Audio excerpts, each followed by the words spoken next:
तो हेलो दोस्तों, कैसे हैं आप लोग। आई होप आप सभी लोग अच्छे होंगे। तो आज जो है हम लोग करंट अफेयर की सीरीज़ को चालू कर रहे हैं, जो कि स्पेशली ग्रुप डी को टारगेट करके होगा, ठीक है ना, जो आने वाला ग्रुप डी है। तो उसके लिए बहुत सारे करंट अफेयर्स को मैं सर्च करके आपके सामने प्रस्तुत करूँगा। तो चलिए, आज का जो करंट अफेयर है ध्यान दीजिए। ये करंट अफेयर आपका 29 दिसंबर से 2025 से लेके 3 जनवरी तक का है, ठीक है। अभी इसमें बहुत सारे कंटेंट और भी डाले जाएंगे स्टैटिक जीके के, करंट अफेयर के, तो जिसे आप देख सकेंगे, ठीक है ना, जो बहुत ही हेल्पफुल होगा ग्रुप डी के लिए। तो चलिए पहले यहाँ पर देखते हैं पहला क्वेश्चन क्या कह रहा है। देखिए, लिखा है कि डीआरडीओ ने Pinaka long range guided rocket का पहला सफल उड़ान परीक्षण कहाँ किया है। जो डीआरडीओ है अपना, defence research and development organisation जो है, ये इन्होंने क्या किया है कि एक चांदीपुर के एकीकृत परीक्षण रेंज, मतलब वहाँ पर इन्होंने इस रॉकेट का, पिनाका जो लॉन्ग रेंज गाइडेड रॉकेट है, उसका वहाँ पर परीक्षण किया है, ठीक है। जो कि 120 किलोमीटर की सीमा के लिए था कि 120 किलोमीटर रेंज वो कवर कर पा रहा है या नहीं कवर कर पा रहा है, ठीक है। और अगला देखिए, इसी प्रकार से अगला जो क्वेश्चन है, अगला क्वेश्चन क्या है, ठीक है, आपको दिखना चाहिए क्लियर। देखिए अगला है, एनटीएच ने अनुसंधान के क्षेत्रों में सहयोग बढ़ाने के लिए हाल ही में किस संगठन के लैब के साथ एक एमओयू साइन किया है। तो एमओयू साइन किया गया है डीआरडीओ के साथ। किसके साथ किया गया है? डीआरडीओ। जो डीआरडीओ है और जो एनटीएच है, ये दोनों एक दूसरे के मतलब साथ ये एमओयू साइन किए हैं, ठीक है। और एनटीएच का थोड़ा सा, एनटीएच के बारे में आप समझ लीजिए क्या करता है वो। एनटीएच उपभोक्ता मामले में खाद्य और सार्वजनिक वितरण मंत्रालय के उपभोक्ता मामलों के विभाग के तहत कार्य करता है। कहने का मतलब ये, क्या हमारे देश में कितना खपत हो रही है, उन सब मामलों पे ये ध्यान रखता है, ठीक है। उपभोक्ता मामले, खाद्य और सार्वजनिक वितरण, ठीक है, मंत्रालय को उपभोक्ता, जिसमें एनटीएच का यहाँ पर हमने फुल फॉर्म बता रखा है कि एनटीएच का फुल फॉर्म होता है नेशनल टेस्ट हाउस। बहुत ही इम्पॉर्टेंट मतलब है, एक तरीके से आप समझ सकते हैं। जो ये जो कंपनी है बहुत ही मतलब अच्छे लेवल पे है, तो इसके बारे में पूछ पाना तो पूछ सकता है, ठीक है। और इसकी इस्टेब्लिश जो है, स्थापना 1912 में हुआ था, ठीक है। अगले क्वेश्चन पे चलते हैं, उसे समझते हैं। तीसरा, ध्रुव एनजी सिविल वेरिएंट हेलीकॉप्टर की पहली उड़ान को किसने हरी झंडी दिखाई। तो ये भी बहुत ही फेमस क्वेश्चन है। आजकल ऐसे क्वेश्चंस को पूछा जा रहा है कि किसने इसका अनावरण किया है, क्या किया है, ये सारी बातें करके पूछते हैं। तो आप देख सकते हैं यहाँ पर कि राम मोहन नायडू ने ध्रुव एनजी सिविल वेरिएंट हेलीकॉप्टर की पहली उड़ान का क्या किया है, हरी झंडी दिखाया। तो राम मोहन नायडू। इसके एक्स्ट्रा फैक्ट को पढ़ते हैं। लिखा है कि केंद्रीय नागरिक उड्डयन मंत्री राम मोहन नायडू, तो यहाँ पर ध्यान दीजिएगा, ये केंद्रीय मंत्री, ठीक है, केंद्रीय नागरिक उड्डयन मंत्री हैं, ठीक है।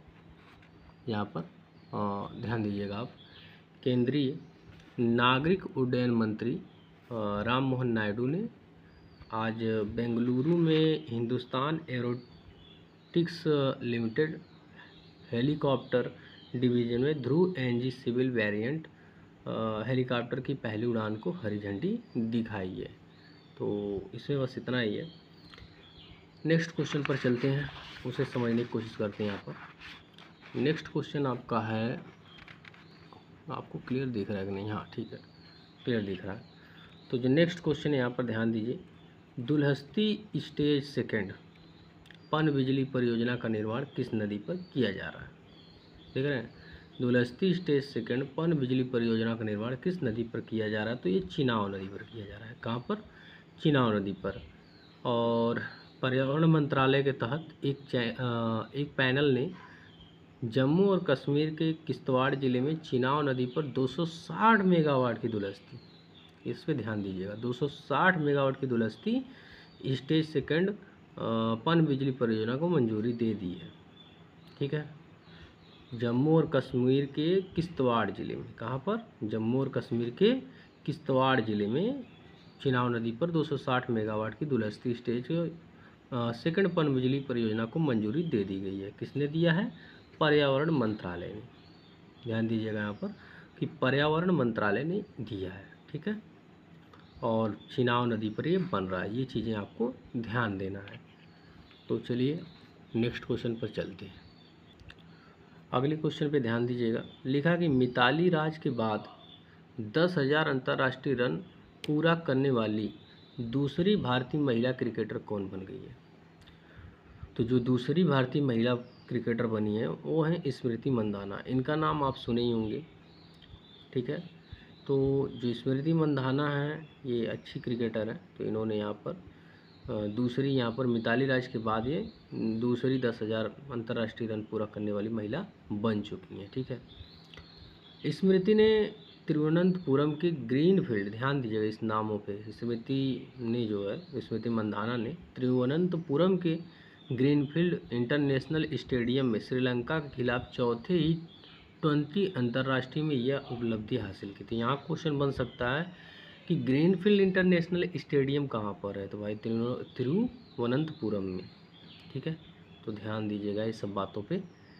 और किसके खिलाफ उन्होंने बनाया है? श्रीलंका के खिलाफ चौथे T20 अंतर्राष्ट्रीय में यह उपलब्धि हासिल की है। तो इसमें एक ही क्वेश्चन में बहुत सारे क्वेश्चन घुमा फिरा के बन सकते हैं, जिसे आपको ध्यान रखना है। ठीक है, अगले क्वेश्चन पे ध्यान दीजिए।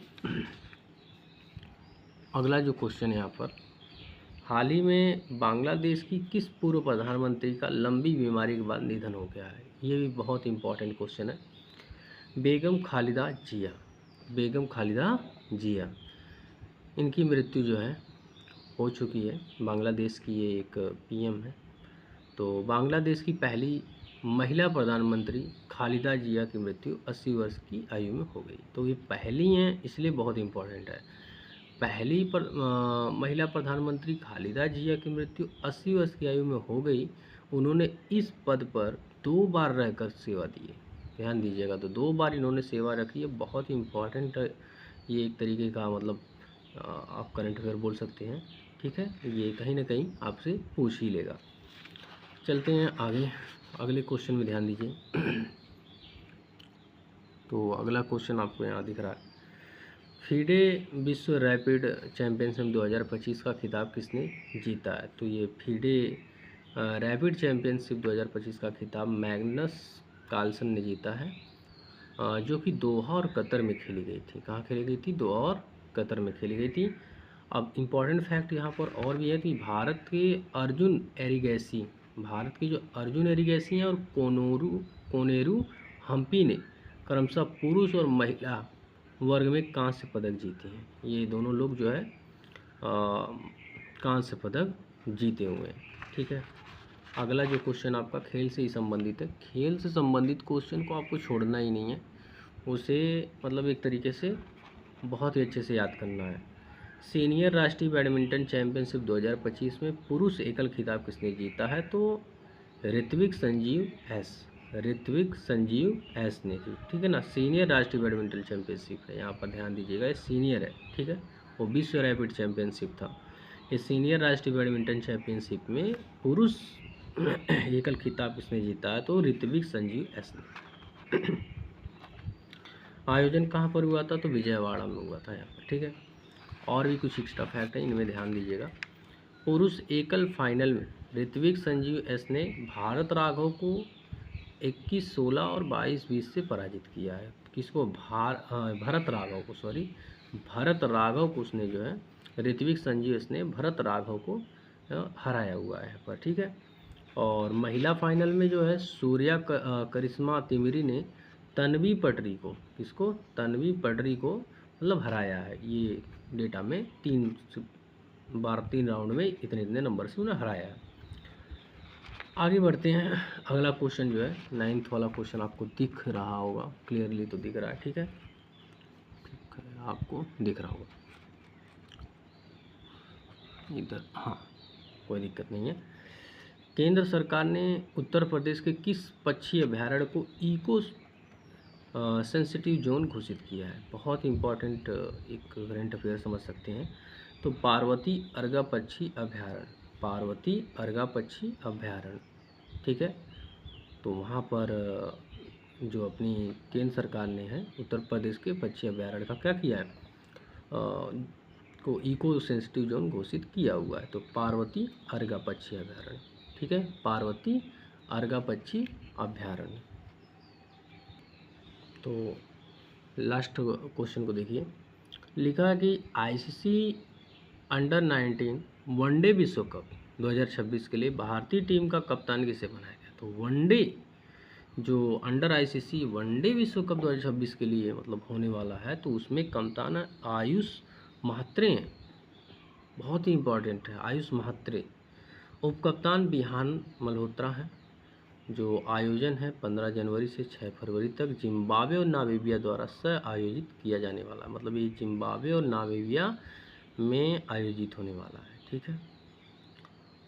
और इसमें कुछ एक्स्ट्रा फैक्ट भी आप जान लीजिए, जैसे इसके अंदर कुछ एजेंसियों का नाम आ रहा था, तो उन एजेंसियों के बारे में भी जानना जरूरी है। जैसे आज डीआरडीओ के बारे में आया और डीआरडीओ और एनटीए के बारे में आया था, तो एनटीए के बारे में मैंने उसी में बता दिया और डीआरडीओ के बारे में अलग से बता रहा हूँ। डीआरडीओ का मतलब है defence research and development organisation, ठीक है। और डीआरडीओ की जो स्थापना हुई थी 1958 में हुई थी, 1958 में, और इसका मुख्यालय न्यू दिल्ली में है, ठीक है। इसका मुख्यालय कहाँ है? न्यू दिल्ली में। और अध्यक्ष जो हैं चेयरमैन राजेश कुमार सिंह हैं। और इसका कार्य क्या है? रक्षा अनुसंधान एवं विकास संगठन डीआरडीओ भारत सरकार के रक्षा मंत्रालय के अधीन कार्य करने वाली एक प्रमुख एजेंसी है। तो ये एक प्रकार से हमारी जब वार होता है तो उस समय हमारे लिए अच्छे अच्छे हथियार बना के रखी रहती है, जिससे हमें ये बचा सकती है, ठीक है। तो ये रक्षा से संबंधित एक संस्था है जो भारत को एक अलग ही ताकत प्रदान करती है। तो चलिए मिलते हैं नेक्स्ट वीडियो में, ठीक है। तब तक के लिए आप लोग इतना मतलब रीड करिए और इसका नोट्स भी बनाते रहिएगा, ठीक है।